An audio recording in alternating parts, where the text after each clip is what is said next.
दृष्टि है इसके ऑडियो आर्टिकल प्रोग्राम में आपका स्वागत है। आज का audio article the economic times में प्रकाशित खबर proactively considering 2 time zone in country तथा द हिंदू में छपे लेख 1 इंडिया 2 टाइम जोन के सम्मिलित सारांश पर आधारित है। इसमें टीम दृष्टि के इनपुट भी शामिल हैं। यह ऑडियो आर्टिकल सामान्य अध्ययन प्रश्न पत्र 3 के इकोनॉमी खंड से जुड़ा हुआ है। तो आइए लेख की शुरुआत करें। क्या एक भारत और 2 टाइम जोन संभव हैं? वैसे तो पूर्वोत्तर के लिए अलग टाइम जोन की मांग समय समय पर उठती रही है, लेकिन हाल ही में अरुणाचल के मुख्यमंत्री पेमा खांडू ने इस मांग को फिर से उठाया है। इससे पहले ओडिशा के बीजू जनता दल के लोकसभा सांसद भृतुहरि मेहताब ने इस मुद्दे को उठाया था। भारत एक विशाल देश है जो पूर्व में बांग्लादेश की सीमा से लेकर पश्चिम में अरब सागर तक फैला हुआ है, लेकिन विशाल भौगोलिक क्षेत्र के बावजूद हमारे यहाँ एक ही टाइम जोन है।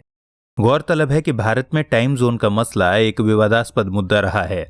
इसमें बदलाव के प्रस्ताव खास तौर से भारत के पूर्वोत्तर क्षेत्र से आते रहते हैं।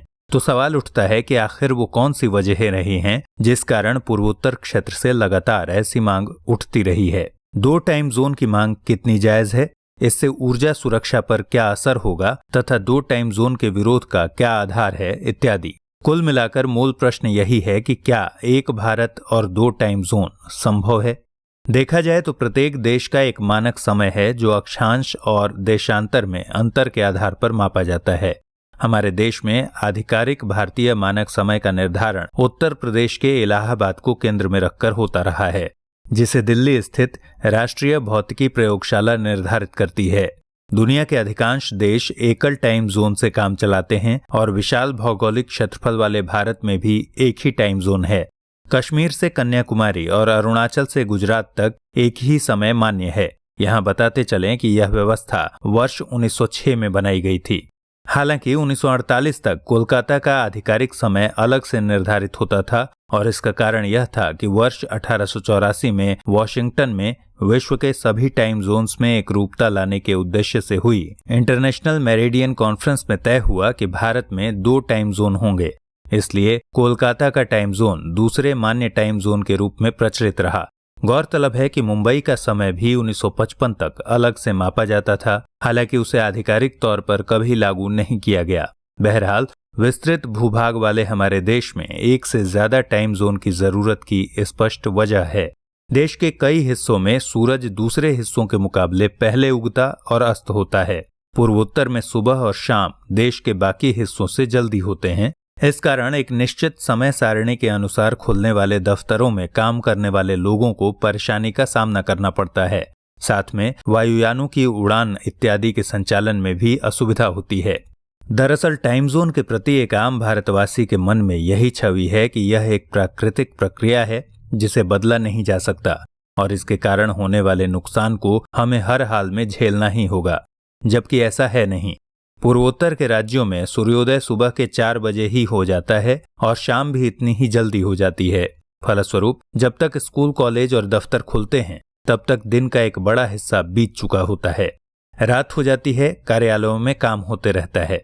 एक अध्ययन के मुताबिक इस प्रक्रिया में जितनी बिजली का उपयोग किया जाता है उससे रात के समय नागरिकों को दी जाने वाली ऊर्जा आपूर्ति में 18% की बचत की जा सकती है। इन्हीं जरूरतों के मद्देनजर विस्तृत भूभाग वाले कई देशों में एक से अधिक टाइम जोन हैं, जैसे रूस और अमेरिका में 11 टाइम जोन हैं। यहाँ तक कि फ्रांस जैसे छोटे देश में 12 टाइम जोन हैं। वहीं कनाडा में 6 टाइम जोन हैं। जब दुनिया के बड़े बड़े भौगोलिक देशों में इतने टाइम जोन हैं तो भारत में क्यों नहीं हो सकता? अतः इस ओर सरकार को संजीदगी से सोचना चाहिए। जहां तक बात है भारत में 2 टाइम जोन नहीं होने चाहिए, इसके पीछे कई वैज्ञानिकों की चेतावनी शामिल रही है। गौरतलब है कि इन वैज्ञानिकों ने भारत को 2 टाइम जोन में विभाजित करने के खतरों से आगाह किया है। वैज्ञानिकों के एक वर्ग का कहना है कि भारत में 2 टाइम जोन होने से अफरा तफरी का माहौल देखने को मिल सकता है। इतना ही नहीं, टाइम जोन की सीमाओं पर मानवीय भूल होने से भयंकर रेल दुर्घटनाएं हो सकती हैं। जाहिर है कि वैज्ञानिक समुदाय अपने आकलन के आधार पर भारत को अलग अलग टाइम जोन में विभाजित करने के पक्ष में नहीं है। विदित हो कि मुख्य रूप से पूर्वोत्तर राज्यों की ओर से उठने वाली इस मांग को ध्यान में रखकर कई वैज्ञानिक अध्ययन किए जा चुके हैं। यही वजह है कि सरकार इस ओर कदम नहीं उठा पाती। दरअसल भारत में दो अलग टाइम जोन के मुद्दे की व्यावहारिकता और इससे संबंधित वैज्ञानिक पक्षों के अध्ययन के लिए त्रिपुरा सरकार के आग्रह पर वर्ष 2002 में विज्ञान और प्रौद्योगिकी मंत्रालय ने एक समिति का गठन किया था। समिति का निष्कर्ष था कि दो टाइम जोन में विभाजित करने से हवाई उड़ानों, रेल यातायात को कठिनाई का सामना करना पड़ेगा और इससे राज्यों को कोई विशेष लाभ नहीं होगा। इसके साथ साथ समिति का सुझाव था कि अलग अलग राज्य सरकारें चाहें तो इस दिशा में पहलकदमी कर सकती हैं। एक अन्य महत्वपूर्ण घटनाक्रम में वर्ष 2012 में केंद्र के ऊर्जा मंत्रालय की ओर से तैयार किए गए एक शोध पत्र में कहा गया था कि भारत के मानक स्थानीय समय को आधा घंटा बढ़ा दिया जाए तो लगभग 17 से 18% ऊर्जा की खपत में बचत हो सकती है, जो कि निश्चित तौर पर इस समस्या का एक व्यावहारिक समाधान है। इस समस्त चर्चा का सार यही है कि दो टाइम जोन बनाने को लेकर विशेषज्ञों में दो मत होने के कारण इस दिशा में सही से काम नहीं हो पाया। विशेषज्ञों का एक धड़ा यह मानता है कि भारत को अलग अलग टाइम जोन में विभाजित करना कई किस्म की प्रशासनिक दिक्कतें पैदा कर सकता है, जबकि दूसरा धड़ा ऊर्जा में बचत संबंधी फायदों की दलील देते हुए टाइम जोन को विभाजित करने की वकालत करता है। जाहिर है वैज्ञानिकों द्वारा दोनों ही दलीलों को ध्यान में रखते हुए ये रास्ता सुझाया गया है कि पूरे भारत में मानक समय को ही आधा घंटा बढ़ा दिया जाए।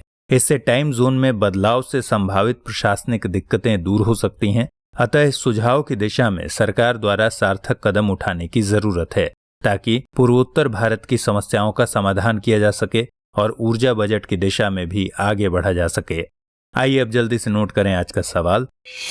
सवाल है, भारत में दो टाइम जोन की आवश्यकता का वर्णन करते हुए यह मूल्यांकन कीजिए कि यह निर्णय कितना उचित होगा। युक्त उत्तर दीजिए।